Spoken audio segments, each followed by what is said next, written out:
জানেন যে আমরা ব্রিগেডের পর সারা ভারত ক্ষেত মজুর ইউনিয়নের পক্ষ থেকে সারা রাজ্যে গরিবদের কর্মসূচিগুলোকে নিয়ে প্রত্যেকটা ব্লকে এবং পঞ্চায়েতে ঘেরাও করার কর্মসূচি ঘোষণা করেছিলাম। তার অন্যতম কারণ হচ্ছে আমরা ব্রিগেড থেকেই ঘোষণা করেছিলাম, ব্রিগেড থেকেই আমাদের শুরু, যে গ্রাম বাংলায় গরিব মানুষের তাদের প্রতিদিনের যে সমস্যাগুলো আছে, তার আদায়যোগ্য যে দাবিগুলো আছে, সেই দাবিগুলোকে নিয়ে আমরা স্থানীয় পঞ্চায়েত বিডিও অফিস পর্যন্ত যেতে চাই। কারণ এই সময়কালের মধ্যে সাধারণ গরিব মানুষ সাংঘাতিকভাবে ক্ষতিগ্রস্ত হচ্ছে, তারা কাজ হারাচ্ছে। সেই জন্য গরিব মানুষকে এই সময়কালে আমাদের দেশের রাজনীতি এবং রাজ্যের রাজনীতি একেবারে বারান্দায় বসে যাতে আমরা বলতে পারি, পাড়ায় বসে যাতে আমরা বলতে পারি, তার জন্য আমরা এই কর্মসূচি নিয়েছি। এই কর্মসূচিকে সফল করার জন্য আপনারা দেখেছেন পাড়া বৈঠক হচ্ছে, গ্রাম বৈঠক হচ্ছে, পাড়ায় পাড়ায় আলোচনা হচ্ছে।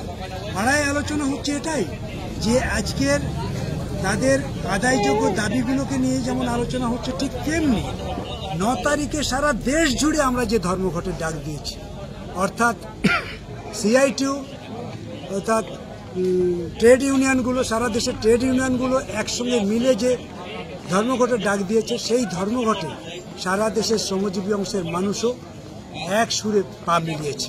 এই ধর্মঘট হবে এবার অভিনব ধর্মঘট। এই ধর্মঘটে এবার সবচেয়ে বেশি গ্রাম বাংলা কৃষক ক্ষেত মজুর অংশগ্রহণ করবে। শ্রমিকের ধর্মঘট, ট্রেড ইউনিয়নের ধর্মঘট, কিন্তু এবার আপনারা দেখবেন সারা দেশে কৃষক ক্ষেত মজুররা সবচেয়ে বেশি অংশগ্রহণ করছে। পাড়াতে দাবি উঠেছে 100 দিনের কাজটা চালু কবে হবে। পাড়াতে দাবি উঠেছে যে সবাই কেন লক্ষ্মী ভাণ্ডার পাচ্ছে না। পাড়ার থেকে মা বোনেদের দাবি উঠেছে 500 টাকা কেন আমরা 3000 টাকা পাবো না। গরিব মানুষ বাদ যাচ্ছে, পেনশন হোল্ডাররা লক্ষ্মী ভাণ্ডার পাচ্ছে। গ্রাম থেকে প্রশ্ন উঠছে, গরিব মানুষ ত্রিপলের নিচে আছে, তার নামে ঘর নেই, কিন্তু ছাদ আছে, তার নামের তালিকায় তার নাম আছে, ঘর তার হচ্ছে। গরিব মানুষ এই সমস্ত বিষয় নিয়ে জেগেছে। গ্রামে একটাও স্কুল বন্ধ হবে না। মানুষ ঘর থেকে বেরিয়ে বলছে আমরা স্কুল করেছিলাম, এই স্কুল কেন বন্ধ হচ্ছে। মা বোনেরা বলছে স্কুল আমরা করেছিলাম, সেই স্কুল আমাদের ঘরের ছেলেমেয়েরা পড়বে বলে আমাদের স্বপ্ন ছিল। আজকের আমাদের ঘরের ছেলেমেয়েরা পড়তে পারছে না, বাইরে চলে যাচ্ছে কাজ করতে।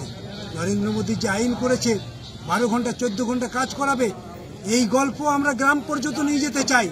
নরেন্দ্র মোদী আর মমতা ব্যানার্জির সঙ্গে কি সখ্যতা আছে, কি ভাব আছে, কি পীড়িত আছে, আমরা গ্রামের একবার রান্নাঘর পর্যন্ত এই খবর পৌঁছে দিতে চাচ্ছি। সেই জন্যে এই ধর্মঘটকে সামনে রেখে আর এই গোটা রাজ্যে সব পঞ্চায়েতগুলোকে ঘেরাও কর্মসূচির মধ্য দিয়ে গোটা রাজ্য এবং দেশের কথা এভাবেই আমরা তুলে ধরতে চাইছি। তাই এবার আমাদের এই ঘেরাও কর্মসূচি যেমন সাকসেসফুল হবে, ঠিক তেমনি ধর্মঘটও এবার অভিনব হবে, আমরা এই প্রত্যাশায় আছি।